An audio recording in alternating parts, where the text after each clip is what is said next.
Now, remember when Morgan Freeman said this about Black History Month? Black History Month you find ridiculous. Why?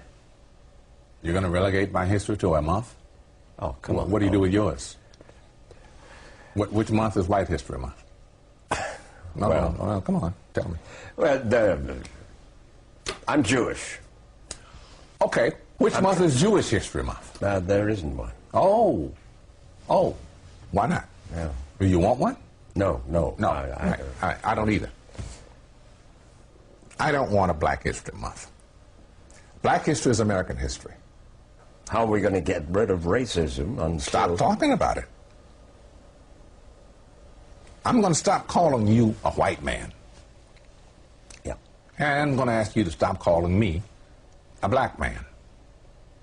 I know you as Mike Wallace. You know me as Morgan Freeman. Well, we did a video about what experts don't tell you during Black History Month. Now, maybe Black History Month wouldn't be so bad if they actually taught Black history. Here are a few things that blacks are misled about: slavery, gun control, and the minimum wage. First, slavery. Now, when I studied slavery in high school, I assumed, the way a lot of people do, that slavery was something that just happened to black people in Africa. One of the sad things is that we talk in this country as if slavery was something unique to the United States or to blacks and whites. And in point of fact, slavery was one of the oldest institutions among human beings. They go back as far as there is recorded history. And in every single part of the world, Polynesians enslaved other Polynesians. For most of history, people enslaved people who were the same race as themselves for the simple reason that they simply didn't have the resources to go to another continent and take people from another continent and move them en masse someplace else. Now, slavery could not have happened without the complicity of African chieftains who sold Africans not just to European slavers, but to Muslim slavers as well. But when white captains came offering manufactured goods, weapons, and rum for slaves, African kings and merchants had little reason to hesitate. They viewed the people they sold not as fellow Africans, but criminals, debtors, or prisoners of war from rival tribes. By selling them, kings enriched their own realms and strengthened them against neighboring enemies. African kingdoms prospered from the slave trade, but meeting the Europeans' massive demand created intense competition. Slavery replaced other criminal sentences, and capturing slaves became a motivation for war rather than its result. To defend themselves from slave raids, neighboring kingdoms needed European firearms, which they also bought with slaves. The slave trade had become an arms race, altering societies and economies across the continent. Did you know that Muslim slavers took more blacks out of Africa than did European slavers? The Muslim slave trade began centuries earlier and continued long after the European slave trade ended. Slavery, yes, during the 9th up to the 13th century, slavery was still very much an Islamic phenomenon as compared to the West. Of course, there was ancient slavery in many other societies, but in terms of chattel slavery, in terms of slavery as an institution, that was profitable. That was very much still an Arab Islamic preserve until the West came in sometime from the 15th, 16th century onwards. Just how extensive was this Arab Muslim slave trade of Africans? Slavery was a very important part of Islamic expansion in West Africa, and in fact in the Sudan, and from the very earliest period of Islamic penetration into Africa. It started by buying, purchasing slaves and trading in slaves, and then it went on from purchasing to raiding for slaves and capturing slaves deliberately, especially mainly black Africans, and transporting them into North Africa and into Saudi Arabia, the Arabian Peninsula, and onwards to the Ottoman Empire to Turkey. So slavery was a very endemic part of Islamic interaction with Africa. And in West Africa, the jihad's period of the 18th and 19th century involved massive slave raiding and slave trading. And many of the slaves that were captured and sent and sold and taken into the transatlantic slave trade, most of those who were doing the raiding at the time were Muslim communities because they were the dominant tribes. So a lot of that happened. That is not to say that non-Muslim communities were involved in raiding, but the dominant tribes were the Muslim communities that were doing the raiding at the time. Now, I've heard that Muslim slavers and Muslim slave owners treated slaves better than did European slavers and European and American slave owners. But is that true? One of the themes I explored in my book is this perception that Muslims treated their slaves much more humanely than the Western slave trade. And what I found out in my own research was that that is not necessarily the case, and that there were very harsh treatments of slaves by Muslim groups. It was just a done deal at the time. And one of the key differences I looked at in my book whereas slaves taken to the West were able to marry and reproduce and have their families, and you can still find large populations of African Americans today in North America and in the Caribbean. You go to the Islamic world and you find very few black remnants of the slave trade, which was very massive. And one of the reasons is that many of the male black slaves taken into the Islamic world were castrated as eunuchs, which meant that they could not, of course, reproduce. And the other factor is that many of the women were taken as concubines by their slave masters, and they gave birth to mixed races, and they were very much absorbed into the society. So you don't have black slave descendants in the Muslim world as you would in North America. And part of the reason is the castration and the way the slaves were treated. Now, slavery ended in the West, in America, not until after the Civil War. But what about the Arab-Muslim slave trade? When did it end? In fact, has it ended? Slavery persisted in Islamic countries far, far longer than it did in the West. The West abolished slavery long before the Islamic countries ever abolished slavery. And they did so under a lot of pressure from colonial governments and from Western governments and from all kinds of activist groups. And in fact, the Saudi Arabia, for instance, abolished slavery in 1961 or 1960 thereabout, whereas Mauritania abolished slavery in 1981. And these were done on paper, and a lot of it is still being done. In practice, there are still a lot of slaves in Muslim countries. And the Sudan, during the Civil War, there was a lot of slave raiding going on done by the Arab Muslims in the north against the enemies and the Christian Africans in the south. So even up to the 90s and this century, there was still capturing of young African men, boys in the Sudan for sale. So slavery continues, even though it has been abolished on paper in many Muslim countries. Now, gun control.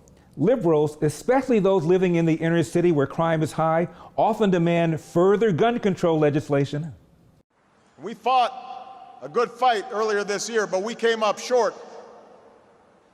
And that means we've got to get back up and go back at it, because as long as there are those who fight to make it as easy as possible for dangerous people to get their hands on guns, then we've got to work as hard as possible for the sake of our children. We've got to be ones who are willing to do more work to make it harder. Are black students taught that the gun control movement began in this country as a means to make sure newly freed black slaves did not get their hands on guns?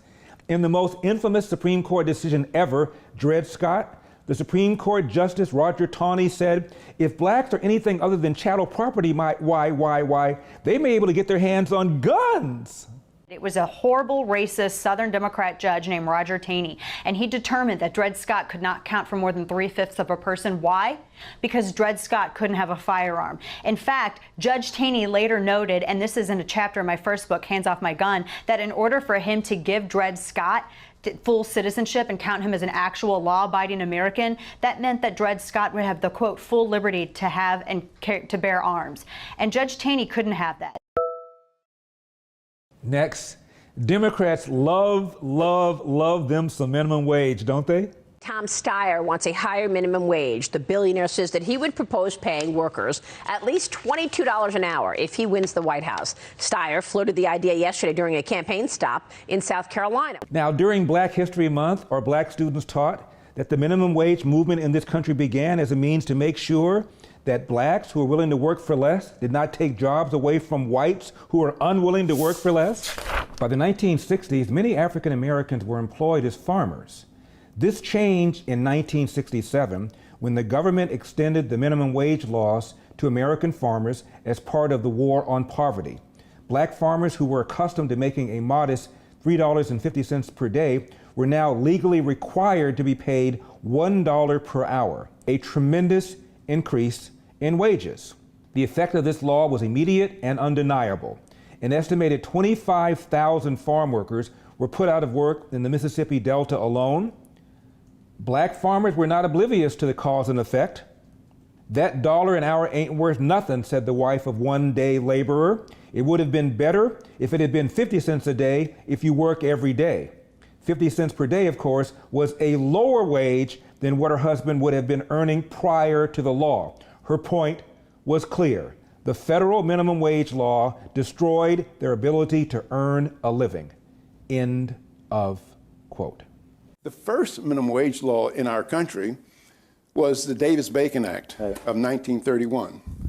And the Davis-Bacon Act says that all workers in federally funded or federally assisted construction projects must be paid the prevailing wage.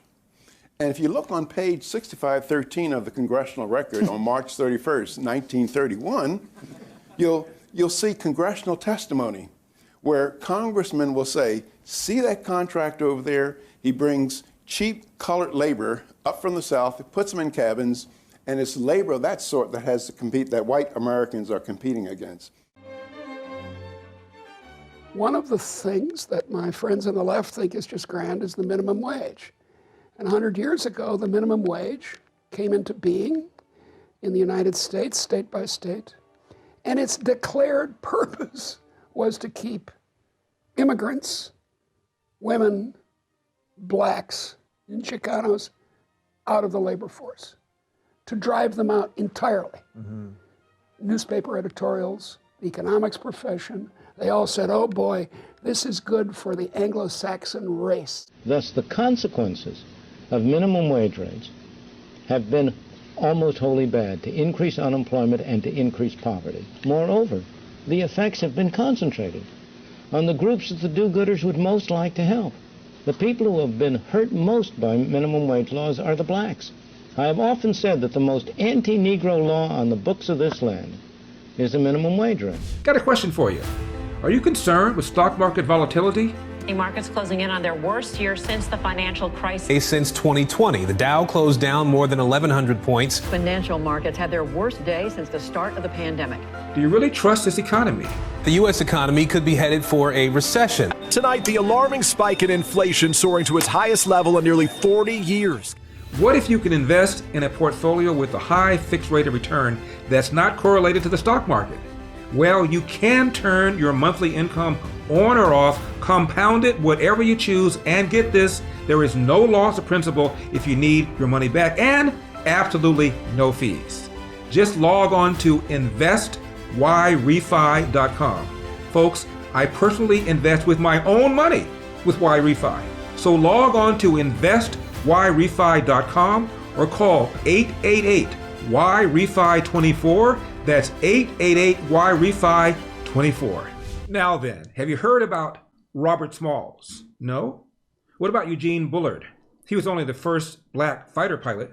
My guest, Christopher Tremoli of the Washington Examiner. Chris, tell us about these two men. Thank you for having me on again, Larry. Yeah, I actually first want to say that I kind of subscribe to the belief that you and Morgan Freeman share about Black History Month being American history. But as far as, since that is not the reality of the situation, and we live in a country that does have this Black History Month, I wanted to write about positive Black history role models throughout history that we don't, throughout the country's history that we don't really ever talk about, that doesn't align with the whole 1619 project narrative of perpetual victimization. And it comes from more of a Booker T. Washington school of thought of empowerment and accomplishment. And the two people, one that I wrote about last year and this year, Eugene Bullard and Robert Smalls. I'll start with Eugene Bullard. One of the is known as the Black Swallow. It's some French name that I don't really know how to pronounce. It's L'Ondere, I think, Noir. Right. But that could be completely butchered because I never took a French lesson in my life. So, but he was one of the first African-American pilots to fight combat during World War I. There were three others. One flew for the Royal Flying Corps, one flew for Italy, and one was for the Ottoman Empire. He was born in Columbus, Georgia, as a slave and ran away from home to escape slavery and racism. Initially went over to the Britain and kind of had like this whole life before he even got into World War I and the military. He participated in a comedy troupe. He was a well-known, successful boxer known as the Dixie Kid. Wow. After this, eventually made his way to France. World War I broke out, and he volunteered for service first as a machine gunner. He was injured, and he participated in many battles, was injured, and kind of took up, while he was recovering from an injury, took up flying as a bet and became like this successful fighter pilot. Was part of the Lafayette Flying Corps, which was an outfit designated for American airmen who were flying for France. And he did this while, you said, had a successful military career, was highly decorated. It was very helpful in the World War I in France for their the victory. Then kind of had another career, went into France, lived as a normal life, was a jazz drummer, owned a nightclub, owned a business. And then World War II started, and he went back in and enlisted again and fought was injured in World War II, recovered in France, and then eventually made his way back to the United States, living in New York, and then kind of lived in he was unknown by the time he came back here. He had all this success and heroism and accolades in Europe and in France. And by the time he got back to the United States, he was kind of relatively unknown. And just kind of lived modestly, in humbleness and alone, relative anonymity, unfortunately, didn't get the credit that he deserved, and, worked various jobs in New York as, an elevator operator and other things, and wound up dying of stomach cancer. And Chris, now keep him again. He flew for France. He flew for the French. He didn't fly for us. Correct. And what I heard is that Charles de Gaulle, when he visited America, asked to meet him and shake his hand. And the Americans said, who? Yeah. And they tracked him down, and he was doing something like as you pointed out, I think he was operating an elevator or something. And Charles de Gaulle found him and sought him out and said, he's a hero in France, completely unknown, obscure in America, his own country. Yeah, and actually one of his, in addition to being an elevator operator, one of the other jobs he had was actually being an interpreter for Louis Armstrong. And then, incidentally enough, I found out that he also was buried in the same cemetery as Louis Armstrong as well. So, absolutely amazing life that, whether Charles de Gaulle shook his hand and came to America, kind of like brought him some prominence, but he still doesn't get the credit that he deserves, throughout history in general. Chris, where's the movie? Where's the movie? Come on. That'd be the next epic rather than Emancipation with Will Smith. He should go play Eugene Bullard, or someone should do that. So, okay, Robert Smalls. Yes, Robert Smalls is probably, ever since I became aware of him, is probably one of my more favorite historical figures in American history. And I mean, this guy, he was probably like, you're talking about making a movie. He is the perfect person to make a movie. Imagine if you could have like Gladiator and Glory combined, and you sort of have like the life of Robert Smalls. He was a former slave in South Carolina, was forced to join the Confederate military as a slave, worked on a Confederate ship, and then commandeered and hijacked the ship and turned it over to the Union Navy. Wow. I mean, just absolutely amazing. Like you'd think of like the battle scenes in the Hollywood movie story that should come from this, of all the things that we make movies about nowadays and stories about, our TV shows or TV series or streaming series. You know, Robert Smalls would be one of them. Then after that, he had another career. He became a successful business owner. Then after that, he became a politician. He was first a state representative in South Carolina, and then eventually was one of the first black men to actually serve in Congress out of South Carolina. He founded the South Carolina Republican Party and also the South Carolina public education system. He was the last Republican to hold office in, I believe it was the 5th Congressional District in South Carolina, until Mick Mulvaney in 2011. So think about how long that was under Democrats. And again, he, you know, kind of, some people know who he is, but not largely, and he doesn't get anywhere near the credit that, you know, he deserves it on. I guarantee you, I brought up the 1619 Project earlier.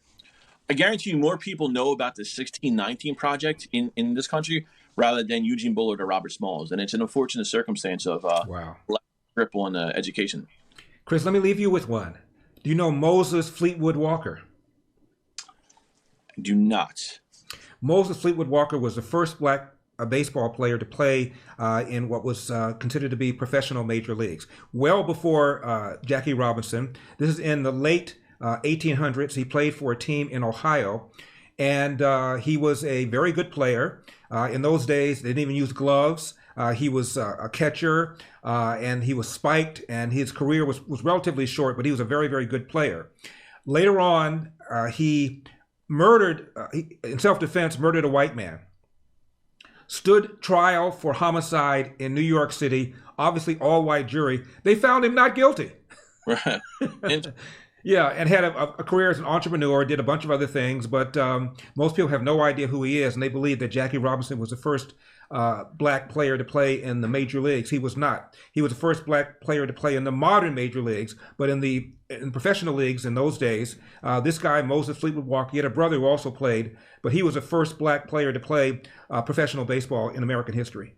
Okay, so I knew there were black players in professional baseball. I don't think it was called Major League Baseball at the time. No. At the time, they didn't. It was National League or American League. Yeah, I think it was called the All-American League or the American Association League or whatever. But it was the equivalent of the MLB at the time. Yeah, and it's mind-boggling and actually just sad and tragic that there is this whole treasure trove of American history, Black history, American history featuring Black people that never get the light of day. Of people like this, of these great historical figures and pioneers, all because it doesn't fit the whole victimization narrative I want to create. And it should change. I hope it changes. I hope the stuff that I'm running is making an impact, and I hope you talking about it and me having me on your show helps contribute to that as well.